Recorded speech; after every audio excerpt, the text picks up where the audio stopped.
anyị na-ekele aka na-achọ obodo Abịa maka iwere nye ntorobịa ọbara aka na n'ọkụ mee ya kọmishọna maka ndị ntorobịa onwe na na-ekwu okwu ya ma ọ nweghị nwanne ukwu nwafọ isikwu atọ ma nke ori na ihe gbasara ọchịchị nke obodo Chief Emeka Ikweagwụ nna anyị kọmishọna ndewo kọmishọna ama m isi Igbo atọ gị meghe o nwere ụtọ gị meghela ọnụ taa nsogbu adị nwere ụtọ ọbụla zụtara ya anyị ga-iwere ya taa David Talks afa Ross, I do. Good evening. Honorable Commissioner, good evening to you. Welcome to Grand Studios once again, the State of Arts facility. Good evening, Prosper. Good evening, listener.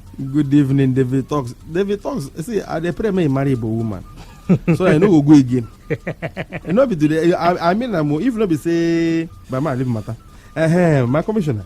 Almost always open the end and again and told me he men over that be an so sunny, you know, tell I know area. When the one came back a little kind of here, but Governor's Corp, I know here, Basada, Astroman PD teacher. Manam be Commissioner Bureau chain and Sonsa, one my dear, but I be on no church, but as the boot in here. Anya asụkwanụ mba anyị nwa ya bụ n'ọrụ mgbasa ozi ga-akwado ihe a ka hụ na ọ gara aga mana lekwa iwelekwa onye na-agba elu naanị kwanụ na o nwere mmemme bụ nke Abia steeti na-akwado sitere n'aka n'ọrụ gị kara agba Abia State School Sports Festival ya bụ ihe gbasara asọrọmpi ala etiti ndị ntorobịa nọ na ụlọ akwụkwọ ọta akara ndị nọ na sekọndịrị nakwa ndị nọ na praịmarị ndewo biko ọ ga-amasị anyị ka ilebatụrụ anya ihe mmemme a bụ na-abịa ị nwere ike iti ya oyibo ka ọ ike ịma ọ ya mere kpata David Talks ka ọ nọrọkwa nso a na-ama ma ịsụ ya tapịara m ma ewurigawa ndewo prọprọ ndewo Abịa ndewo m chọrọ iji ohere a kelee Chineke nke mere o ji dee nyere awa gọvanọ onye isi obodo anyị echiche inye m ọnọdụ o nyere m nke today ma ọ wụhụ ọnọdụ o nyere m amaghị m enwe ohere ịgwa ndị Abịa okwu oge ugbu a so ekele dịrị gị onye isi Dr. Okezie Victor Ikpeazụ ọga m biko ihe gbasara emume festival nke Ministry of Youth and Sport na-achọ ime pụtara maka obi onye isi ala anyị gọvanọ anyị nwere banyere ndị ụmụ akwụkwọ nọ na ma ndị ụmụ akwụkwọ ndị praịmarị na ndị nke sekọndịrị na Abia steeti maka o leele anya ihe gbasara egwuregwu a na-akpọ spọts na ha anwụ n'ime ihe skuul anyị so o ji gwazie m ka achọ ụzọ a ga-eji tụwakwa ya mmanụ mee ka ndụ bịachi na ihe gbasara egwuregwu n'ụmụ skuul nke a mere m jiri gaghachi ka mụ na ndị otu m na ministri ndị edukeshọn nke akwụkwọ na ministri nke ndị fọmeshọn na ministri nke ndị na-ahụ maka ụgbọala transport na ministri nke na-ahụ maka health ga-anya akpụkọ isi ọnụ chepụta ihe a na-akpọ the Abia State Schools Sports Festival 2020. Ihe ọ pụtakwara na gịnị? Ọ pụtara na anyị wepụtara 18 sports. Ihe egwuregwu 18. Wow. Anyị wepụtara ya maka oge mbụ ikwue ihe gbasara egwuregwu obi ndị mmadụ agawa na nke a na-akpọ football. Egwuregwu ụkwụ. But mana emume anyị chọrọ ime gbasara ihe egwuregwu karịrị akarị ruru 18 ma handball ị ga-akpọ ya taekwondo, basketball, chess, scrabble, volleyball, cricket, wrestling, hockey, taekwondo, table tennis nke gọvanọ anyị were obiọma ya nye anyị 1,600 units of table tennis ekwula ihe a boards. Gọvanọ anyị ịma enyego anyị ya. gọvanọ na-apịa ya ahụ gọvanọ na-apịa Athletics enwere nke 100 meters, enwere nke 200, enwere nke 400, enwere nke 4x400, enwere long jump, enwere high jump, enwere short put, enwere disc put. So ihe niile na sport ya emume nke anyị wekọtachara ọnụ tụlee ya na a na-emeli ya n'Abia steeti. wow Si ka ewepụta ya ka ụmụazị gaa zi onwe ha na nke ha ga-emenwu. Maka gile anya enwere Abia steeti nwere talent, anyị nwere ihe ebumpụta ụwa, akụchukwu jiri anyị gọzie nwere nọ na ihe mmadụ Chukwu ji gọzie anyị, mana ma enweghị ebe a ga-edowe ụmụazị ka ha zie onwe ha, onwe otu a ga-esi mata na ihe dị otu a dị. otu akọrị So Chineke meere anyị ebere, nye anyị echiche nke mere anyị ji chọrọ ịba n'ime School Sports Festival wow ka anyị mee expose talent, so that talent ndị a chọrọ ime expose ka ndị na-ahụ maka egwuregwu na ebe ọ dị ukwuu ụwa ka ha bịa nyere anyị aka zụọ ụmụ anyị, wow mee ha identify and take them to a higher level.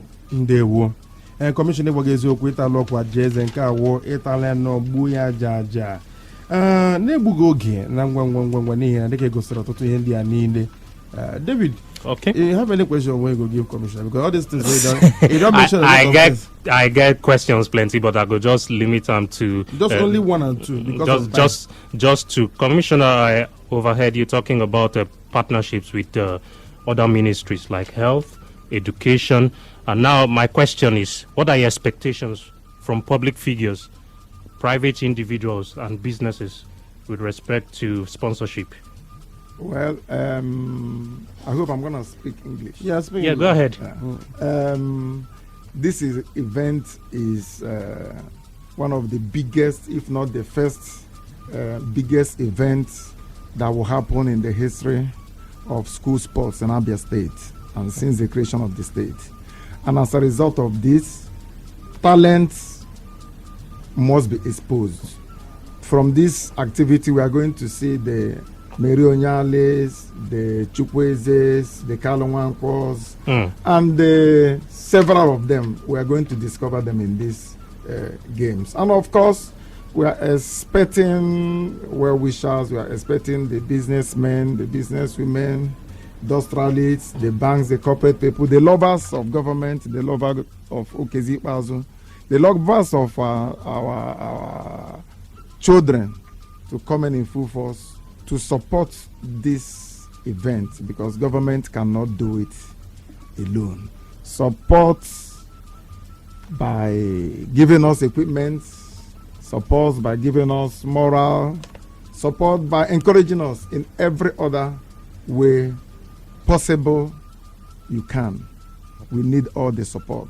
Okay. Even Flow FM and every other station, we need your support to let the news get to the grassroots, which is one of the targets of this event, catching them young. Okay, Honorable Commissioner, the last one. Could you provide an example of a time when you successfully organized a group of people to accomplish a task in sports? Come again? I'm asking, could you provide us with an example of a time when you successfully organized a group of people to accomplish a task in sports? Yeah, period to my political appointment, when I'm in private business, I floated an organization called Emeki Kwabo Foundation. And that was when I did organize a school event just like this. But of course, as a private man, it is not as big as I'm doing now. We did it in Lagos State, where 400 schools participated, and it was successful. That was in the year 2016-17. We came down to Isikwato. We did the same thing in almost the same year. And of course, the experiences gotten in these events, both in Lagos, Agor, Kota, local government, Isolo, and the one in my village, is what is giving me the enablement, the experience, added with those I have learned. And of course, in collaboration with all these ministries, the experiences are wow. And we're going to show Abia that our governor didn't make any mistake in giving a young man the saddle. Okay, I'm still with you, Honorable Commissioner Elder Prosper. Please, your benevolence. Just one question. Share with us some of your youthful sporting moments, please. We would love to hear that. Your youthful sporting moments. We all, you said this sports festival is something behind your heart. It's a pet project for you. So tell us, share with us some of your youthful sporting moments. If I say youthful sporting moments, there was never a time I was enrolled into any local organized team, but I know that I have a flair for table tennis. I play table tennis. Even in my house in Lagos, I have a table tennis board. I just do it for leisure. But the most important thing that attracted me to organizing sporting events in schools, period to currently, is just to giving back to society, tapping talent, exposing talents, and giving them opportunity for a greater tomorrow. That is why the passion is there. Not really that he's a great footballer or he's a great player of table tennis, but I have play for playing table tennis. Okay, thank you. All right, Commissioner Ndewo, n'ihi na ilenaga ahụ na okwu gị dị n'ukwu akwụkwọ. Tupu gaa na amapụ n'ihi na anụkwara m nọ na-aza ekwentị ana m abịa biko ndị ọrụ na-eche Commissioner chetụ ya ntakịrị na anyị ga-ahapụ oge na-adịghị akọ egwuno na-akparịa n'ileba anya n'anya n'ihi na ọtụtụ mgbe ilezi anyị gbaga ahụ na ndị nne na nna okenye ọrụ dịrị ha ọ bụ ụmụ ha bụ ndị na-aga ime ihe ndị a ma ndị nke sekọndịrị ma ndị nke praịmarị. Ke ndụmọdụ na-enye ndị nne na nna dịka mmemme a na-aga n'iru? Ndụmọdụ m na-enye ndị nna anyị na ndị nna anyị ka ha hapụ ụmụ ha ka ha bịa tinye aka nke ọbụla ha chọrọ ime n'ime egwuregwu niile anyị wepụtara, ha hapụ ha, mee ha encourage, zụọrọ ha nke ego ha nwere ike ịzụ, maọbụ bootu maọbụ spọt ọ nke ọbụla ego ha nwere ike ịzụ, azụọrọ ha, hapụ ha ka ha bịa participate. Onwe onye ma ebe chi onye na-eche ya. And as mụ na gị na-ekwu ugbu a, anyị enwego foreign interest, because come so English, foreign interest coming down within the month of March. This event is scheduled to start off. They have shown interest to give scholarship, come down and pick skills. Wow. And of course give scholarship to two best players. That's in the football category, and of course in the basketball category. Wow. I'm also talking to a promoter in basket from all the way from US. So many things is coming. Release your children, release the boys, release the girls. You never can know whose time is now. Okay, and Commissioner, we know na-ekwu okwu ya. A ga-eme n'ogogo ọchịchị kansụl ya local government ka ga-emekọta steeti onye ọnwa bịa na steeti level? A ga-eme ya na zones. A ga-eme na local government zone in all the 17 local governments. Okay. Apụta na zonal, agbakwa na zonal, amechazie na zonal, abịazie final na stadium Ụmụahịa. And before game niile na atụmatụ ga-ebido, o nwere ihe anyị kpọrọ unveiling of the festival. Okay. Unveiling of the festival gbanyere nke a na-akpọ Touch of Unity. Touch of Unity. Okay. Nke a na-akpọ Giga Olympics. Yeah. Before Olympics ebido, a na-eji ọkụ gagharịa. Gọvanọ anyị ga-amụnye anyị ọkụ. Wow. Because the lamp, we call it the Abia Flame of Unity. Ọ ga-agagharị around the 17 local governments.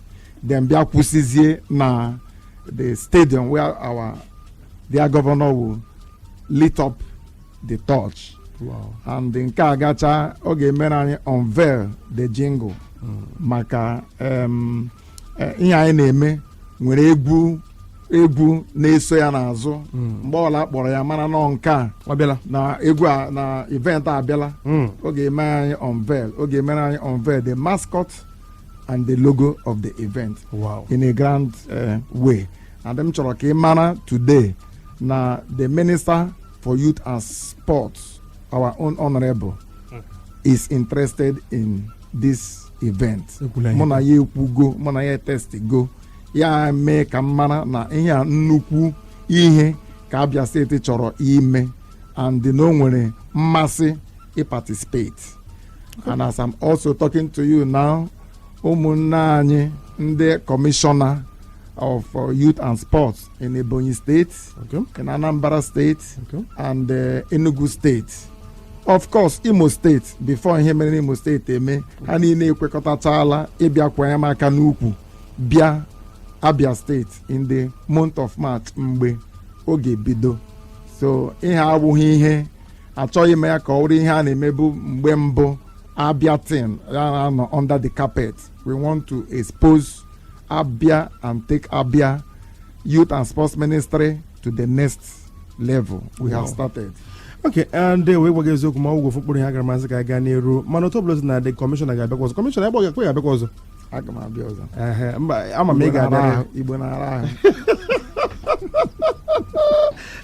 Ndị a nla anyị na-ahụla kọmishọna eziokwu ama m na ị ga-asịla Igbo rute otu ezoro n'ihi na nwa amadi a ụbọchị niile ọ na-azụ ahịa mgbe ọ na-arụ ọrụ abụdịghị mpaghara ebe a ka ọ nọ ọkwa na mgbago mana ekele dị Chineke na o jisiri ike anyị na-enwe ike kparịa nkata nwoke ọ na-adị nka bizi mana ekele dị Chineke na o wepụtatara ube ohere bịa ka anyị na ya bụ ọhụụ. Kọmishọna ekelekwa m ga-eze ekele maka wepụta ohere ebe nọnyere anyị taa na-asị ka ọbịbịa bịara ka onye nwe agba gị ume n'ihi na ihe na-arụ ọ dị fere na-ekelekwa aka na-achị obodo Abịa n'ihi na atụmatụ atụpụtara ịgwaghị eziokwu mgbe m hụrụ gọvanọ anyị kọrọ n'akụ tebụl tenis ụbọchị ya masị ugoberela mgbagbu ka anyị were ohere a na-apịachi ekele ndị Abịa bụ ndị gere ntị nakwa ndị ntorobịa nakwa ndị nwe ụlọ akwụkwọ bụ ndị a na-atụ anya ịkwado ya bụ mmemme a tupu anya pụọ. Ndị okorobịa, ndị agbọghọbịa, ndị nna anyị Abians, ndewo n'owo.